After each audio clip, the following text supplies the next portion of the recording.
गली से लेकर दिल्ली तक, काम से लेकर संसद तक, हर समस्या, हर खबर आज लेकर आया है आपके लिए आपका अपना चैनल न्यूज मिरर, खबरों की सच्चाई का आईना। एकांकिका स्पर्धा झाल्या ज्याच्यात 18 संघांनी भाग घेतला होता, 5 अंतिमला आल्या आणि त्यातून उत्कृष्ट 3 निवडल्या गेल्या। तुम्ही विचार करा,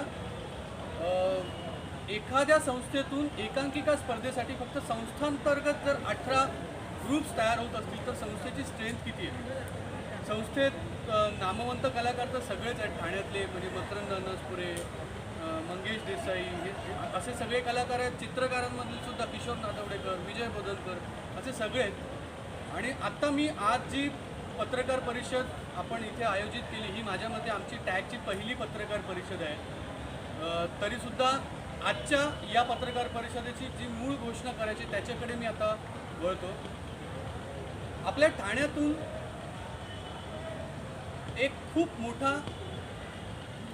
राज्यस्तरीय पुरस्कार दिला जावा अशी संकल्पना आमची होती आणि ती संकल्पना खरं तर एकनाथ शिंदे साहेब आपले सन्माननीय मुख्यमंत्री यांना सांगितली आणि त्यांनी अरे हो असा एखादा पुरस्कार आपल्याकडून दिला गेला पाहिजे, कलाकारांना दिला गेला पाहिजे। पण मग देत नाहीत असं नाही, म्हणजे आपल्याकडे ठाणे नगररत्न, ठाणे गुणीजन, ठाणे भूषण, इंद्रधनु, परंतु राज्यस्तरीय मोठा पुरस्कार तर माझ्या मते हा पुरस्कार त्यांनी सांगितलं की आपण तुम्ही काय काय संकल्पना काय, तर आमची संकल्पना त्या पुरस्कारासाठी अशी होती की पुरस्कार अशा व्यक्तीला दिला जातोच की ज्याने आयुष्यात खूप काम केलेलं आहे किंवा काय, जीवन गौरव पुरस्कार आणि अमुक तमुक। खरं तर पुरस्कारांची गरज म्हणजे तुम्हाला जर आठवत असेल, ठाण्यात जेव्हा राज्य चित्रपट महोत्सव एकदा झाला होता राज्य शासनाचा, त्यावेळेला भगवान दादांना जीवनगौरव पुरस्कार दिला गेला।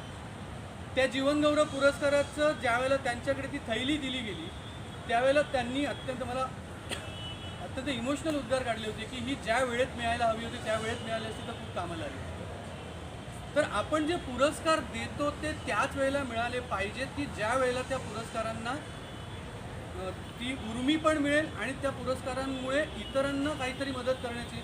तर त्या दृष्टीने आम्ही हा पुरस्कार कलागंध हे या पुरस्काराचं पहिलं वर्ष असणार आहे। हा दरवर्षी पुरस्कार दिला जाणार आहे।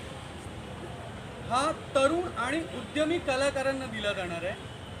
पहिली गोष्ट, कलाकार म्हणजे केवळ नट नव्हे किंवा नाटक सिनेमात काम करणारे नव्हे, कलाकार हा प्रत्येक क्षेत्रातला कलाकार असेल, मग तो स्कल्पचर आर्टिस्ट असेल, तो चित्रकार असेल, तो फोटोग्राफर असेल, उद्या कदाचित एखादे पत्रकार, माझ्या मते पत्रकारिता ही कला आहे, तो व्यवसाय असला तरी ती एक कला आहे।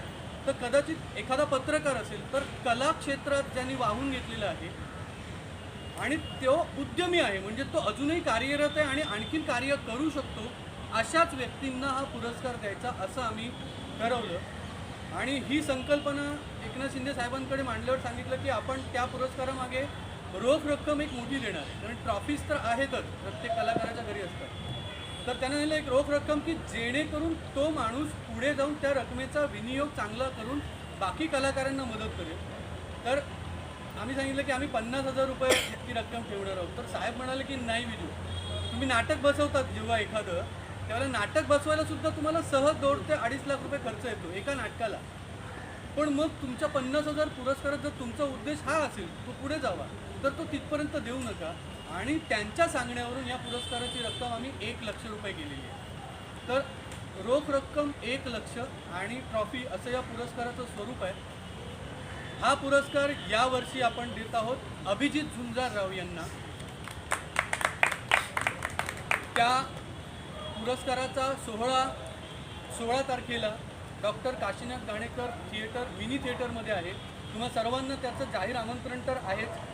आणि त्या पुरस्कारामागे अभिजित झुंजाररावला का, तर अभिजित झुंजारराव हा तुम्हाला माहिती असेल तर कल्याणचा एक रंगकर्मी आहे। गेली अनेक वर्ष म्हणजे 2 दशकं तो प्रायोगिक रंगभूमीवर कार्यरत आहे। त्याने घडवलेले अनेक विद्यार्थी आज या क्षेत्रात नाव कमवत आहेत, हा भाग वेगळा, पण तो जे घडवतो विद्यार्थी ते एका विशिष्ट आर्थिक स्तरातील ज्यांना मोठमोठी शिबिरं परवडणार नाहीत, पैसे नाहीत, अशा लोकांना तो कल्याणजवळ एक मी स्वतः गेलेलो आहे तिकडे मार्गदर्शन करायला. कल्याणजवळ एक अत्यंत झोपडीवजा जागा आहे रेल्वेच्या क्वार्टर्समधली, आणि त्या झोपडीवजा जागेत तो त्या मुलांना बोलून त्यांच्यावर ते नाट्यसंस्कार करत असतो. गेली 20 वर्ष तो सातत्याने प्रायोगिक नाटक करतो आहे, जागतिक दर्जाची नाटकं तो करतो आहे. तर त्या मुलांनासुद्धा तो अभिजित झुंजारराव यालासुद्धा आणि त्या इतर मुलांना जे त्याच्यासोबत काम करतात त्यांना भविष्यात काहीतरी करून दाखवण्याची उमेद मिळावी, हा या पुरस्काराचा मूळ हेतू आहे. आणि दरवर्षी या पुरस्काराचा तसाच हेतू असणार. त्यामुळे हा कलागंध पुरस्कार आम्हाला तुमच्या मदतीने, तुम्हा सगळ्यांच्या मदतीने राज्यस्तरीय न्यायचं आहे. की असं नको व्हायला की आपण फक्त ठाण्यातल्याच लोकांना पुरस्कार देतो. ठाण्यातल्या लोकांना द्यायलाच हवं, त्यांचं कौतुक करायलाच हवं, ते करतोच आहोत आपण. परंतु ठाण्यात जर मागे एका कार्यक्रमात एका ज्येष्ठ